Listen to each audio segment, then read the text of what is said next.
2, 1, via.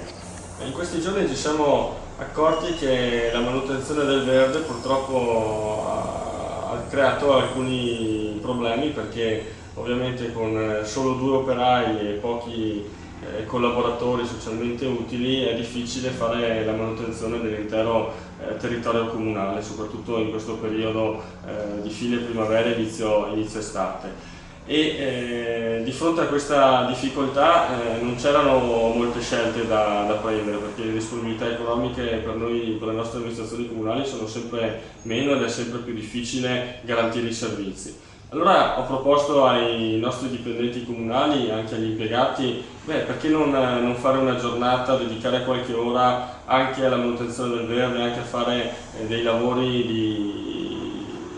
di abbellimento del nostro comune, soprattutto davanti al municipio, nel Parco della Mutra. L'iniziativa è stata accolta con grande positività da tutti i dipendenti del nostro comune, e questa mattina hanno deciso di dedicare un po' delle ore del loro lavoro alla manutenzione del verde, alla pulizia del nostro comune. Questa è una cosa molto positiva, e credo che tutti noi come comunità dovremmo essere orgogliosi di avere dipendenti comunali che ci tengono al loro paese e che in un momento di difficoltà si rimboccano le maniche e danno una mano a tutti quanti. Questa potrebbe essere anche un'iniziativa da riproporre in altri comuni.